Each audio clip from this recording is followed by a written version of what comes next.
अस्सलाम वालेकुम viewers. Once again welcome to my channel. आज जिस बीमारी के बारे में हम बात करेंगे वो है फैटी लिवर। बहुत कॉमन प्रॉब्लम है, आजकल देखने में आ रही है, ख़ासकर यंगस्टर्स में बहुत ज़्यादा आम हुई हुई है। और इसकी जो मेजर वजूहात सामने नज़र आती हैं वो है फैट्स का ज़्यादा इस्तेमाल, ऑयली चीज़ों का ज़्यादा इस्तेमाल, खाने में जो अहतदाल नहीं करते जो लोग, उनको ये बहुत प्रॉब्लम होती है। यानी कि ग़िज़ा में आपको बड़ी एहतियात करनी पड़ती है। स्पाइसी फूड्स हो गए, मुरगन ग़ज़ाएँ जो हो गई, इस किस्म की चीज़ें जो हैं ये बहुत ज़्यादा इस किस्म की फैटी लिवर की प्रॉब्लम्स काज़ करती हैं। अब चाहें तो इसको डाइट के साथ भी कंट्रोल किया जा सकता है, और एक चाहें तो हम एक्सरसाइज के थ्रू भी इसको कंट्रोल कर सकते हैं।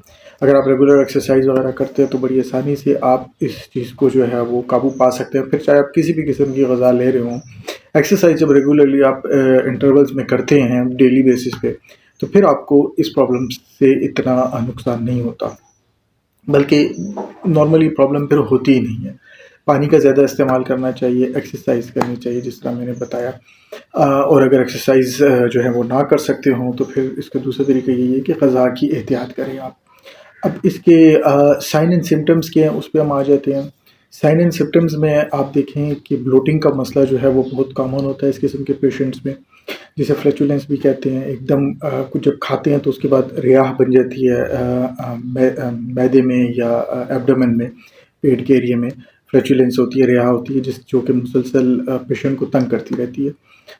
गैस का अखराज कभी कभार हो पाता है, कभी कभार गैस का अखराज नहीं हो पाता, और वो पेशेंट को और ज़्यादा तकलीफ दे देती है। उसके बाद फिर जो है कब्ज़ की प्रॉब्लम्स इसके साथ होती हैं, कॉन्स्टिपेशन जिसे कहते हैं। कॉन्स्टिपेशन की प्रॉब्लम्स के बाद मोस्ट प्रोबेबली बवासीर का मसला भी ऐसे लोगों को लाहक हो जाता है कि जो फिर इसका प्रॉपर इलाज ना करें। ज़्यादातर जो पेशेंट्स होते हैं जो ओबीस होते हैं या मोटापे की तरफ जिनका रुझान ज़्यादा होता है, उनमें ये कॉमनली देखने में आती है ये चीज़। हम लोग नॉर्मली इस किस्म के पेशेंट्स को कहते हैं कि जी आप अल्ट्रासाउंड अपना, इन्वेस्टिगेशन रिपोर्ट्स जो होती हैं उसमें हम कहते हैं कि अल्ट्रासाउंड आप अपना करवाएँ, ट्राइग्लिसराइड का टेस्ट करवाएँ, ताकि उससे हमें पता चले। कोलेस्ट्रॉल लेवल अगर हाई हो तो उसके साथ भी ये मसले पैदा होते हैं। तो पेशेंट को फिर उस मुताबिक जो है वो मेडिसिन्स दी जाती हैं। अब इसमें होम्योपैथिक ट्रीटमेंट की तरफ आते हैं। कॉमन कुछ मेडिसिन्स हैं जो कि हम यूज़ करवाते हैं, जैसे चेलिडोनियम एक मेडिसिन है। अगर राइट साइड पे जो है जिगर के मकाम पे सुई चुभने जैसा दर्द महसूस होता हो, और उसके साथ कब्ज़ की शिकायत हो, उसके साथ रियाह हो, और पेन जो है वो पीछे की तरफ जाए, कमर की तरफ जाए, तो इस किस्म की प्रॉब्लम में चेलिडोनियम जो है वो 30 में इस्तेमाल करानी चाहिए। बहुत अच्छे रिजल्ट इसके मिलते हैं। कार्डिस मैग्नेस जो है वो दूसरी मेडिसिन ऐसी है जो कि मदर टिंचर में हम लोग इस्तेमाल करवाते हैं। उसमें भी कमोबेश इसी किस्म की अलामात होती हैं, लेकिन कार्डिस मैग्नेस के पेशेंट में कॉन्स्टिपेशन के साथ सर में दर्द होता है, तो वो मदर टिंचर में नॉर्मली हम इस्तेमाल करवाते हैं। 10 टू 15 ड्रॉप्स आप इस्तेमाल कर सकते हैं। लाइकोपोडियम जो है इस किस्म के पेशेंट्स में जिनको रियाह की या फ्लैचुलेंस या गैस ट्रबल बहुत ज़्यादा हो फैटी लिवर के साथ, उसमें फिर लाइकोपोडियम को जो है वो कंसिडर किया जाता है। लाइकोपोडियम का जो पेशेंट होता है वो मीठा खाने की तरफ उसका रुझान बहुत होता है, उससे भी उसको कंट्रोल करना चाहिए। यही उसको मशवरा दिया जाता है कि मीठा ज़्यादा ना इस्तेमाल करें। लेकिन लाइकोपोडियम के पेशेंट में मीठा खाने का रुझान ज़्यादा होता है, और वो उसके साथ उसको प्रॉब्लम्स भी होती है।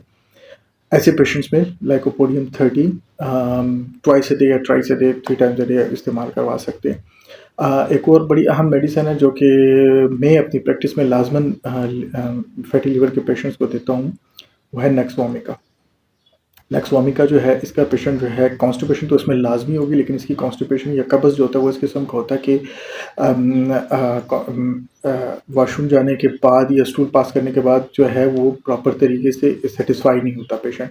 बार बार बाथरूम जाने की हाजत महसूस होती है, गैस ट्रबल भी साथ होती है।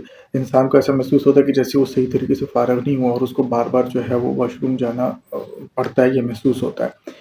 रात को नींद उसकी बेचैन होती है नेक्सवामिका के पेशेंट की, इसी वजह से खाए जो भी खुराक वगैरह खाता है तो वो मैदे के ऊपर बोझ डालती है, और वो हज़म नहीं होती। और खट्टे पानी जो है, खट्टे पानी की डकारें, खट्टा पानी जो है वो भी मैदे के रास्ते से ऊपर की तरफ आता है। ये नेक्सवामिका की अहम अलामात है। नेक्सवामिका 200 में नॉर्मली इस्तेमाल करवाता हूँ, दिन में 1 डोज़।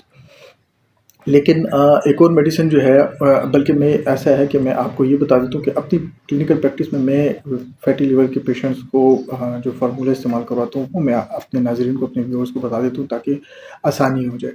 اس میں جو ہے میں دن کے ٹائم جو ہے چیلیڈونیم 200 کی ایک خوراک استعمال کرواتا ہوں، اور رات کو جو ہے نیکسوامی کا 200 کی استعمال کرواتا ہوں۔ تقریباً 15 ڈیز کا یہ ایک کورس ہوتا ہے جو ہم استعمال کرواتے ہیں۔ اس کے بعد ہم فردر کنڈیشن دیکھتے ہیں کہ پیشنٹ کی کتنی بہتری آئی، اس حساب سے پھر اس کو آگے چلتے ہیں۔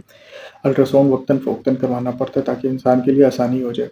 دوسری چیز یہ ہے کہ اگر یہ بھی نہیں دے سکتے تو پھر چیلیڈونیم ہائی ڈوز میں دیکھ کے، یعنی CM کی ایک خوراک دے کے، نیکسوامیکا کی ایک خوراک دے کے نیکسٹ ڈے ریکوچ کمپنی، جرمنی کی ایک کمپنی ہے ریکوچ، اس کا ایک نمبر ہے R7، اس میں کم و بیشی ساری دوائیں موجود ہیں، تو وہ کمبینیشن جو ہے میں استعمال کرواتا ہوں 10 to 15 drops 3 times a day کھانے سے پہلے۔